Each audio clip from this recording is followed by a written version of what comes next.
کتونکو د بنو خوجړي کلي کې د هغه کس سره ناست یم حمید الله چې د سپتمبر په شپږمه د عمان په سمندري حدود کې کشتۍ د دوی په وینا چې ډوبه شوه. 20 کسان پکې ناست وو. حمید الله یو ورځنی کس دی د بنو خوجړي اوسېدونکی چې هغه ژغورل شوی دی، نور لا اوس هم له درکه دي. د ټوله کیسه حمید الله مونږ سره ناست دی او د دې کلي یو بل مشر هغوی سره تفصیلا خبرې کوو. حمید الله ډېر اول خو مننه په تاسو باندې یقیني چې سخته تېره شوې ده. لنډه کول دغه پیښه راته بیان کې کومه ورځ وه دا او دا څنګه وشوه؟ دا خو چې تاریخ و د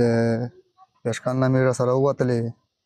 روان شولې. دا سفر مې کوو 34 غنټې سفر مې سره کوو. دا یوه خسته پسې بېرته پسې ولګېده چې ير ولګېده ستشي پسې ډاز ول. خدای خبر چې تشي بالا پسې ډاز والې وي او دا له دې راغله که امیر د ټیم څخه ډېر کوشش سره وکړو خو نه مې ته سیفټي سامان میلاو شو ځکه چې خو ټیم مې سره نه و که نه کنې پسې پرېږدو خو دا له دې که نه ټیم نه و ډېر زیات پسې خو بس دا له دې چې مې کول خو دیمه ټیم و چې هغه ټیپینه مې سره نه وول غونډی یا به ډېره ښایي په سپیډ باندې به دا له دې ټیپینه مې سره ووله. واده که خو مې سره ولیدو ځکه چې ماشوم ستن وخت ټیم و و آن بعد به خپل ماشه کسان باندې سره دلی چې سې کې په کیم سم ولولو سې کیم سې کې په چرې یولو. هغه وخت که لږ بیان کې تاسو چې کله دغه پیښه وشوه اور ولګېدو تاسو ټیپونه وهل یو ملګري بل تاسو اوازونه سره وکړل څنګه اوازونه مو سره وکړل دا درته یادېږي؟ نه اوازونه څنګه داسې سره یادېږي چې لکه دغسر نه اوس اواز راځي او دغسر نه راځي او سره پېژندل مې لکه هغه څه نه مې چې دا د میرو دی تکلیف یې غلا سره که نه او دا نه بعد به یوه په دانه سره لرې کولي ټایم په ټایم به داسې ټایم شوی دا چې سره لرې کړي وه اوس سره ورک شو د هر سړي په دانه زیات تکلیف شته شو ځکه چې خو هغه ګا په کرا باشل چې کینګ مې سره ورېدل پاس کینګ مې زړه سره تام وي هغه سره باشله هغه لاین نو هغه امیر نه لرې کېدی یا وډېپېده یا ښه او تاسو دا 19 کسان تاسو خپله لیدل چې ډوبېدل و اخري ورک شول تاسو څو ګنټې نه نه شپه وه که نه ښه بیا تیاره وه او تا خپله څو ګنټې داسې د کوشش وکړو چې ته بچ شوې څنګه بچ شوې؟ دا سره خپل محنت مې کړی دا ډېر زیات ښه 10 غنټې پورې نو د 10 غنټې څنګه څه د په لاس کې و څه شي بچ کړی؟ نه نه بالکل مې تشه په لاس کې نه یو کله په داسې آګ مې لګیا شم په داسې آګ مې او خالي په داسې موته نه لوسې ته زه له نه پښې ته راوله خالي دا سټ مې ډېر باد په سپیډ خوځېده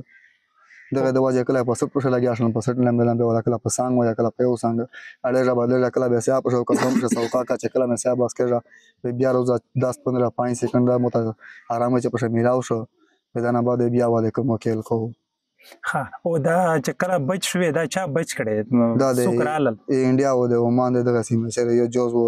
هر باندې راغی به ویلوړ و په یو ځای چې کینګ ته راغلو خراب شو خدای خبر کا سوې خو بیخته ور رسیدل په مار کې خوري خو سبا وخت 4 بجې ټایم و 3:30 بجې. ښه تاسو چې دغه کاروبار خو د ډېر وخت نه کوئ د مشر سره هم په دې خبره کوو تاسو ټول دغه قانوني پاس مو اخیستی و هر څه در سره و؟ هر څه مې سره و د پېشکان هر څه لکه اخیستې مې ده وکړی. ښه اخره کې لنډ که دا راته ووایې چې هغه پیښه خو وشوه ملګري دې ټول هغه ډوب دي غوښتنه څه لرئ او په سوچ کې داسې څه راځي؟ یا دا ناممکنه خبره ده چې خدای ته معلوم وای چې بچات وي نه وي بچات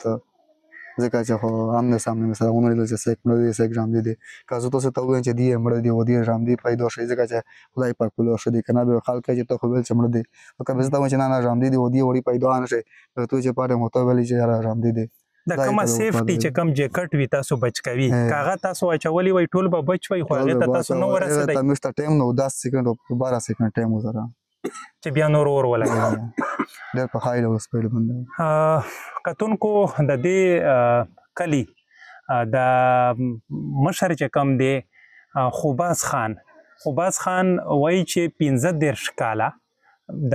دې په خپله هم دغه د مایانو ښکار کړی دی او قانوني دغه کاروبار کوي د ده سره هم لږ تفصیلا خبرې کوو په دې باندې. خوباز خان که دا راته ووایي چې دغه کاروبار د دې کلي څومره خلک د دې کاروبار سره وابسته دي او دغه لانچ چې کوم حمید الله کیسه بیان کړه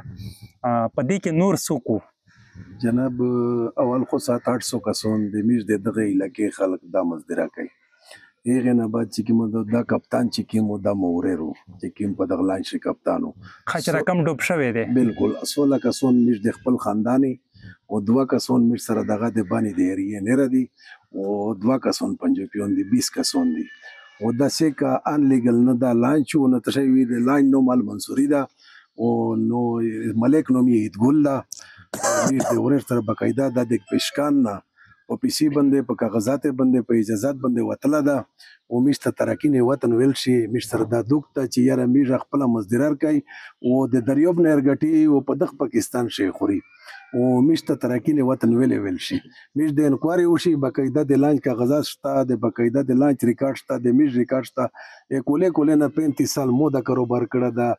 مو ما کړه ده د مو اسه کیسه کې ریسی اورینا کوي دا ټول په دغه کاروبار شي مو تر زمن دی دا ټول میش د خاندان په دغه کاروبار شي لګي او د مزدرا کوي خپل کېرته روړي خپل بل بچي باندې په دغه پاکستان شي خوري د شهري په ناته باندې چې میډ د پاکستان شهريونی هغه مخنات ستون همار سره وکا سه هلپ خو مو کو الټا چې کیمه دو ترکین وطن د میش تنشي ول په دای میش دوکتا او میش پسې د بالکل انکوایري وشي کچېره میش شدا ثبوت دا شای بلکې دا کیم پټو پاس چې میش ته کو فش ریکارډ دا میش سره باقاعده ټوله سره موجود وي تو سه ته د زمیر ویا شال په د ویډیو ششته دي کدا مې نه کغه اجازهات نه ته د کسٹم نه او میش دغه خپل مخای واکه یغه کړی غیر قانوني وتلی به د میش ته سزا وکړه شي او کچېره میش نه به د میش غور وشي میش چې کیمه دو دغه سه میش خويند مایند هر سلري چې میش ته دمر خو اندازې سولګری چې یاره مړه دی جام دی کبه مړه لاشینه دی ملاو شي کني چې سخو مشته دمره حکومت سخو وکي چې مشته سره دمره تسلی خور وکړه شي چې حکومت تر اوسه پورې سره بتا کړي دا سب بیان یې جاری کړي دي کنا واغینه بیا څه غوښتنه ولري لنډه او بیا د کلی حال څه دی په د کورونو کې د خزینه د مشومانو سرجی تو اسمو ته جماعت شنه کتلی چې د بیان کې دی میرزړینا ډاک وی لوړوي ځکه چې وړې بل بچي کده ورر ته پته شي یو کده غته پته شي د یې مژنه وررو دا چې کی مده اسمه ورو ته کوله دا سینره د غون سسټن ژن کی وی کنه دا سه کسون په مشرون دي چې دغه بل بچي دوري نه ټول چې کی مده ژن کی دي چې ودینه اس کړي دي کولی کړي چې دوا کړي دا سه ودینه کړي دي به کم سے کم دغه ډېر دوکا سه کیسه کې مشته کلی خدا حالت ته چې کیر نه ونرو دي چې کیر نه روزه سه کیسه کې به پانه سخت دو ولیا به کلی نه څنګه تکلې بلش کې اسه کیسه کې گزاره کړي خو دې ما غشنن تقریبا د لاس دوله سره د شل چې دغه خبره دو بل کې ځنشته چې خیر وروي شي شزینه مش په دغه تو کوي او کړه تسلل شي به تخت شي به هسپتال ته دنګي بلکې تسلل شي به تخت شي به هسپتال ته سره دنګي دالې به ملګولې